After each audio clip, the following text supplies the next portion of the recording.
Fazila hampir mati berdiri di depan cermin.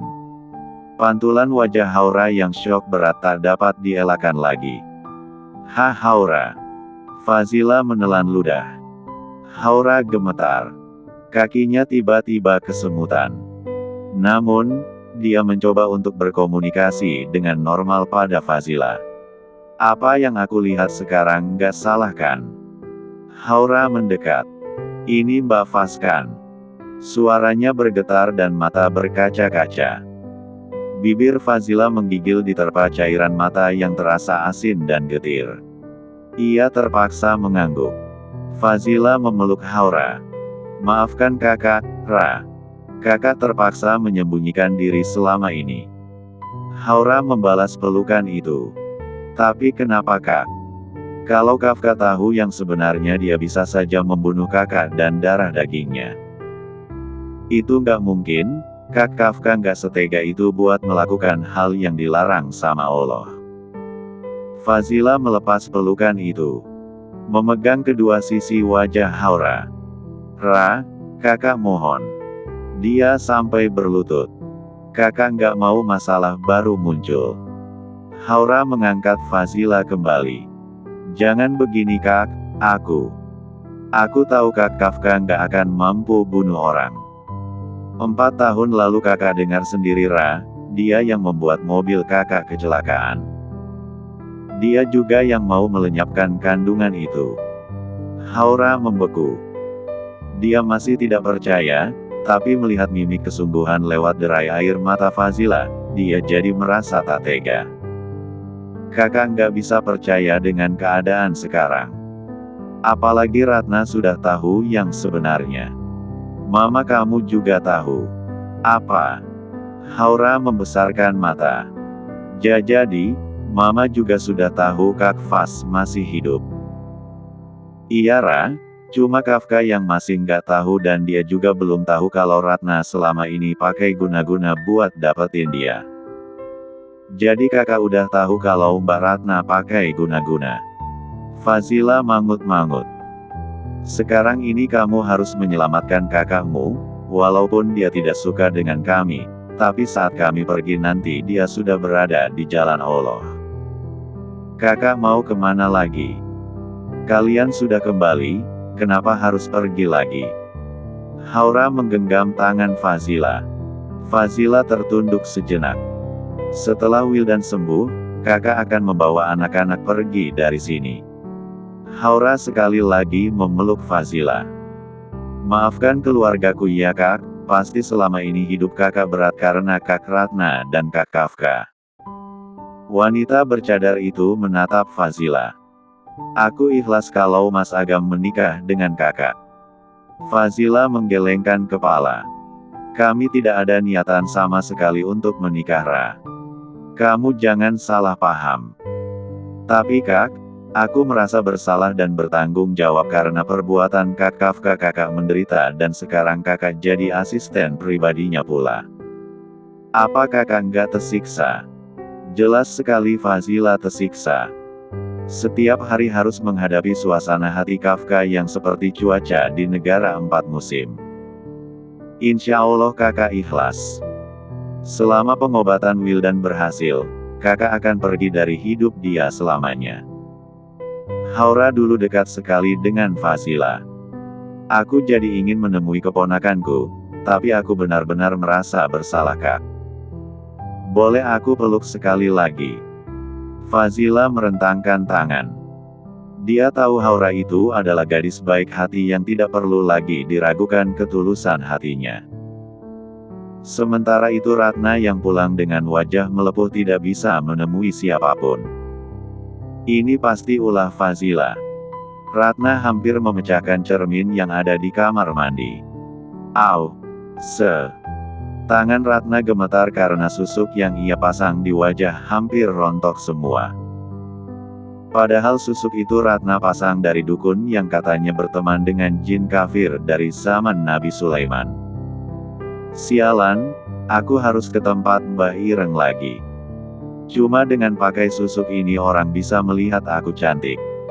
Pikiran kolot Ratna sudah membuatkan mata hatinya. Kepalan tangan Ratna mengindikasikan bahwa endapan dendam pada Fazila setinggi gunung Everest. Lihat saja, dia berani main-main denganku.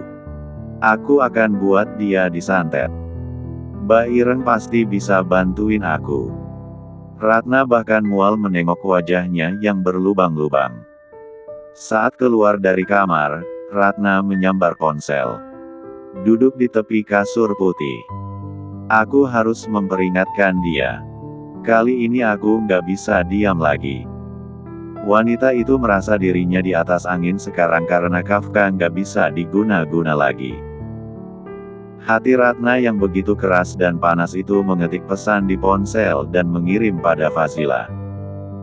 Ratna, jangan pikir kamu sudah menang Fazila. Ratna, aku akan menikah dengan Kafka dalam waktu dekat. Dia akan menjadi milikku seutuhnya. Ratna, kamu juga akan binasa sama seperti ayahmu yang laknat itu. Aku akan pastikan itu. Fazila yang berada di kantin rumah sakit menggelengkan kepala. Astagfirullah, kenapa hati Ratna ini sudah buta sekali? Kayaknya sudah menyatu dengan setan. Fazila mengelus dada. Dina mengerutkan dahi sambil meneguk air di dalam botol mineral. Aku percaya Allah pasti ngelindungin aku. Sesusah apapun hidupku, aku nggak ngerasa capek karena Allah adalah tempatku pulang dan tenang lagi. Fazila berbinar-binar saat mengatakan itu. Dina tahu betul bagaimana perjuangan seorang Fazila yang mencintai Tuhannya lebih dari apapun. Faz, kamu kenapa tiba-tiba mengeluarkan kata-kata mutiara? Dina memandang beberapa orang yang mulai keluar dari kantin rumah sakit sore itu. Aku. Fazila tersenyum. Entah kenapa sekarang aku merasa hidup enteng sekali. Walaupun diserang sana-sini. Kamu tahu kan si Ratna? Ngapain lagi dia? Dia mengancamku. Katanya dia mau nyatet terus mau nyuruh orang buat nyelakain aku. Astagfirullah, ayo kita samperin aja dia. Dina sudah berdiri. Fazila menahan tangan Dina. Istighfar Din, duduk dulu. Menghadapi orang kayak gini nggak bisa dengan cara anarkis. Terus kamu mau ceramahin dia. Sampai matahari terbit dari barat juga dia gak bakal tobat. Malah kamu jadi korban kebinasaan dia, Faz. Aku tahu, Ratna orang yang nekat. Nggak perlu ditanggepin. Aku ingin menjalani hidup seperti biasa tanpa rasa takut, karena ada Allah. Aku tahu, tapi dia udah ngancam begitu. Kamu butuh pertolongan loh. Orang kayak Ratna pasti akan hancur karena perbuatannya sendiri. Fazila tersenyum dengan mata indahnya. Aku yakin dia pasti lagi nggak tenang sekarang. Dina menggelengkan kepala. Kalau dia nyakitin kamu sama anak-anakmu gimana? Fazila kembali tersenyum lewat matanya. Insya Allah aku dulu di pondok ikut silat. Tenang saja, aku bisa mematahkan leher orang-orang yang berani menyentuhku dan anak-anakku. Dina bertepuk tangan. Masya Allah, pasti kamu sudah menyiapkan ini semua. Fazila mengangguk. Tapi kamu kayaknya memang butuh sosok imam, Faz. Ekem. Kafka datang. Sayang. Fazila melotot karena Wildan mengenggam tangan Kafka. Kok kamu bisa sama? Tadi aku yang menghubungi Wildan. Kafka sebenarnya ingin tahu apakah Fazila sudah dilamar Bilal atau tidak. Hanya saja tujuan Kafka beralih pada Wildan. Aku akan membawa Wildan pulang. Tadi dokter bilang, Wildan sudah bisa rawat jalan. Dia pasti ingin sekali jalan-jalan, ungkap Kafka. Wildan dengan bibir pecah-pecahnya tersenyum. Ekem. Dina mesem-mesem. Faz, kayaknya aku harus pulang deh. Soalnya mau ambil baju di laundry. Assalamualaikum. Din. Fazila hendak menarik Dina, tapi perempuan itu pontang-panting menghilangkan diri dari sana. Bunda, ayo jalan. Wildan malah memeluk kaki Kafka. Fazila menggigit bibir bawahnya di balik cadar itu. Sebab, kondisi itu bisa memicu kecurigaan Kafka. Wildan mau digendong sama Om. Kafka dengan sumringah mengangkat Wildan. Kita izin dulu sama bunda kamu. Bunda izinin kan? Apa nggak apa-apa nih Pak? Ya, saya malah senang. Kebetulan saya gak ada kegiatan lagi atau kamu punya kegiatan lain. Misalnya ketemuan sama Bilal. Selidik Kafka. Hah? Enggak. Saya gak pernah berduaan sama cowok, Pak. Bukannya saya keberatan, tapi... Oh begini saja, gimana kalau Bapak yang bawa Wildan jalan? Saya harus jemput Zidan. Ya sudah kita jemput Zidan bareng-bareng. Fazila rasanya ingin menepuk jidat. Ya aneh saja, seorang CEO di perusahaan besar mau merepotkan diri mengurusi keluarga asisten pribadinya. Saya takut nanti Mbak Ratna marah loh. Dia bisa salah paham, Pak. Ratna barusan bilang mau ke Kalimantan. Fazila mati kutu. Dalam setiap kalimat yang diutarakan Kafka bermuatan paksaan. Ayo bunda. Wildan bosan di ruangan rumah sakit. Wildan dengan suara lemahnya menampilkan wajah melas. Satu sisi Fazila juga tak tega dengan keadaan sang putra yang masih sakit keras. Fazila menarik napas panjang. Baiklah, tapi Wildan digendong sama bunda ya. Nggak mau. Digendong Om Kaf ada bantalnya. Ia menunjuk otot di bahu yang menonjol. Kafka tersenyum. Sudahlah, aku tidak keberatan sama sekali. Malahan Om mau minta maaf karena gak pernah lagi datang ke rumah sakit. Bacain buku buat Wildan. Om kenapa nggak mau tinggal sama kita? Seltuk Wildan. Fazila berhenti. Wildan jangan tanya yang aneh-aneh ya. Padahal pipinya sudah semerah buah delima. Kali ini Kafka membawa supir. Keduanya duduk di belakang. Jadi kita nggak cuma berdua, ada Pak Malih yang supirin. Kafka memangku Wildan di dalam mobil mewah itu. Fazila merasa keadaan itu cukup tidak lazim. Namun, dia tidak bisa menolak keinginan buah hati yang sedang sekarat sakit.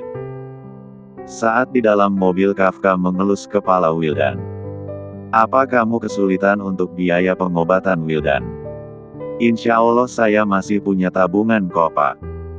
Doakan saja Wildan segera sembuh. Fazila semakin berdosa karena merahasiakan benih kebencian CEO itu.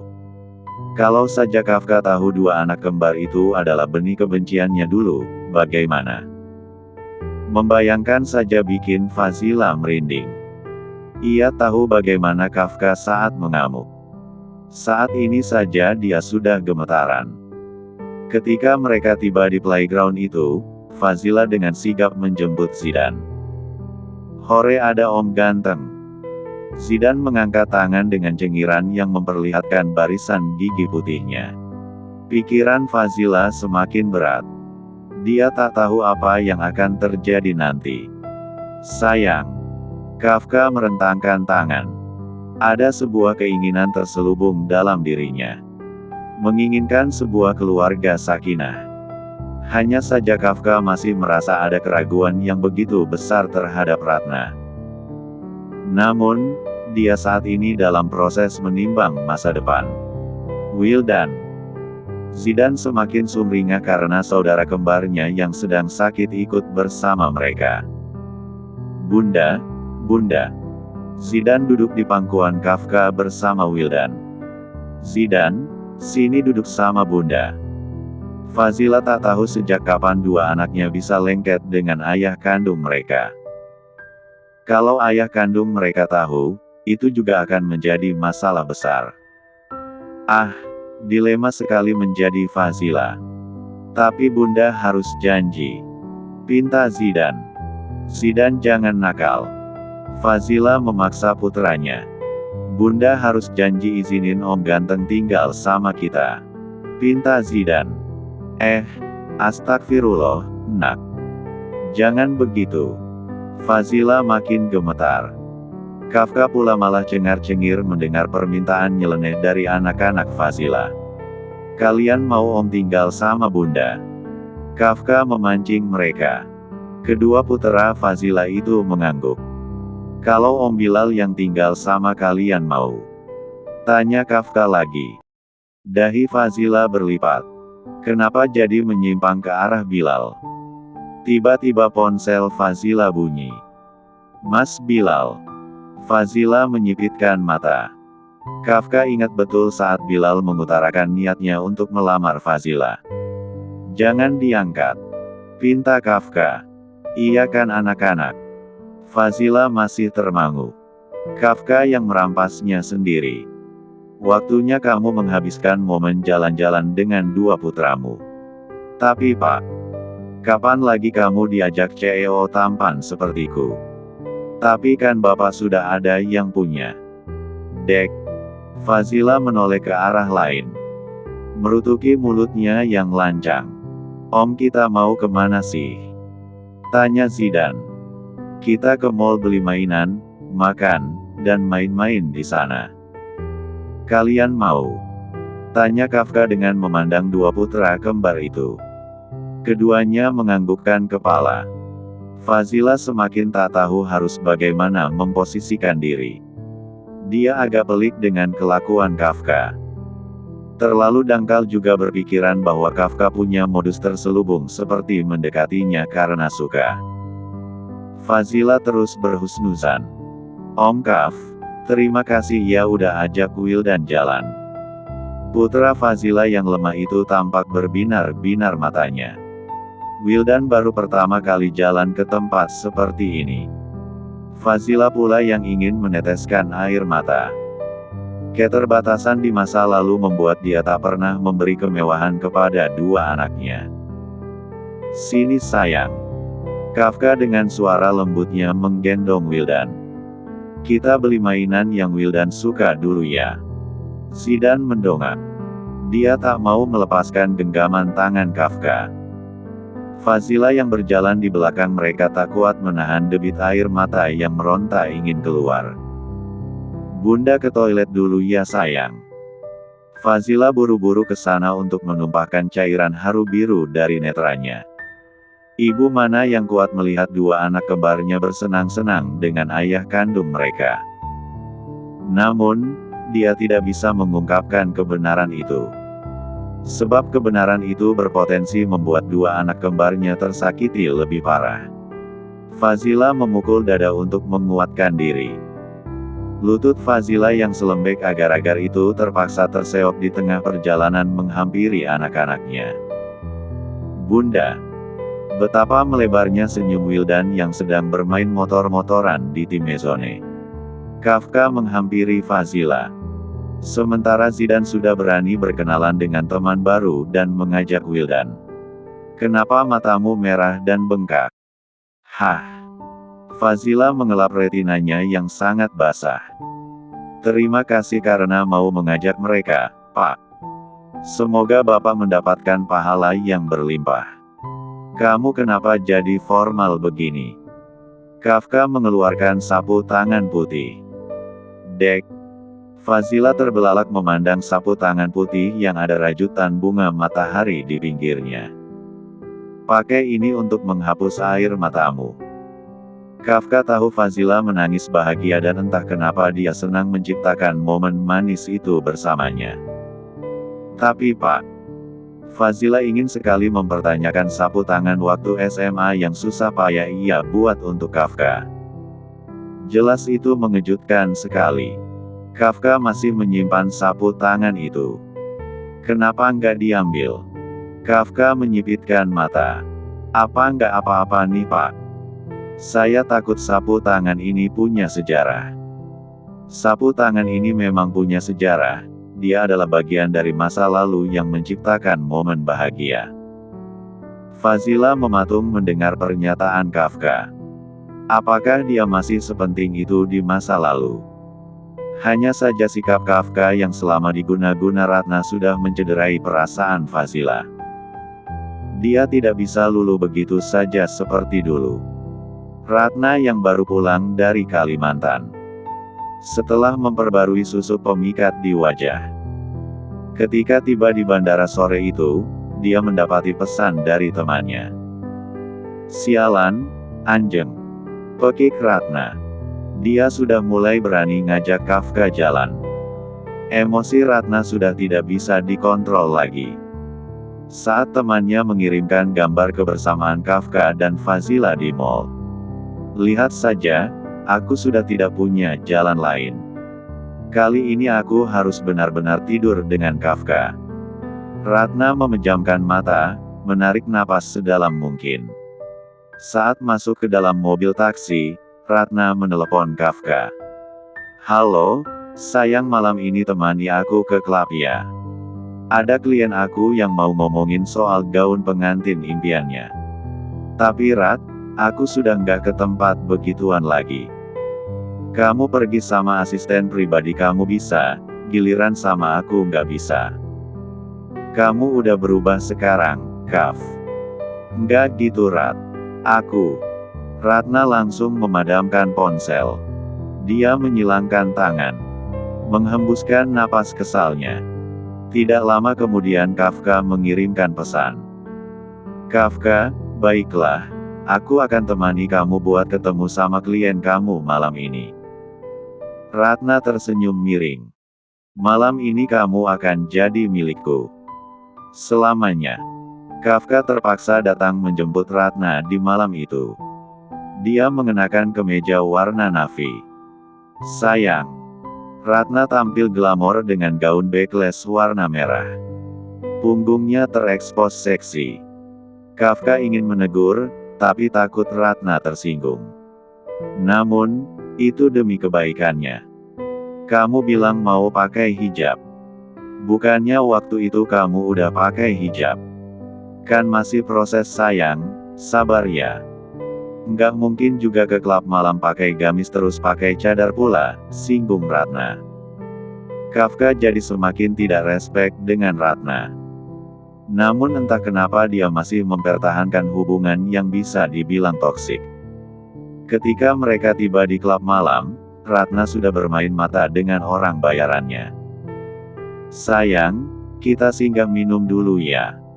Aku nggak minum alkohol lagi." Kafka mulai sumpek dengan aroma rokok, alkohol, dan berbagai bau badan orang. Suasana remang itu memudahkan Ratna berkomunikasi lewat kode. "Ini Nona orange juice-nya. Terima kasih." Ratna membaginya dengan Kafka. "Sayang, diminum dulu." Kafka mau karena itu bukan alkohol. Tiba-tiba Kafka yang meneguk habis minuman itu merasa pusing. Ratna menyuruh dua orang pria membawa sang pacar ke hotel yang sudah dipesan. "Rat, aku..." Kafka pingsan. Ratna tertawa. "Sebelum kami melakukannya, aku mau minum-minum dulu. Nanti kalau sudah jadi istri Kafka, aku nggak bisa minum yang keras-keras." Wanita berambut pendek itu sudah merasa dirinya menang. Dia berjoget dengan mengikuti irama musik DJ. Tak sadar sudah menghabiskan berbotol-botol alkohol, Ratna berjalan sempoyongan menuju kamar hotel yang dimaksud. Dua orang itu mengantar Ratna ke lobi hotel. Sisanya Ratna berjalan sendirian. Dia tertawa. "Haha, lihatlah aku akan menjadi istri Kafka. Dia pasti mau bertanggung jawab." Ratna masuk ke kamar itu. "Ayo lakukan." Ratna menyerahkan diri pada pria yang begitu rakus dalam menjamahnya. Pagi harinya, Ratna terbangun. Tersenyum memandang punggung pria yang membelakanginya. "Ternyata kamu tidur mendengkur juga, sayang." Ratna memeluk pria itu. "Perut kamu makin buncit, itu tandanya kamu sudah harus menikah." Pria itu membalikkan badan. "Ah, siapa kamu?" Ratna memeluk dirinya sendiri. "Di mana Kafka?" Kamu tadi malam hebat sekali, baby. Ujar pria berkumis dengan perut seperti orang hamil 9 bulan.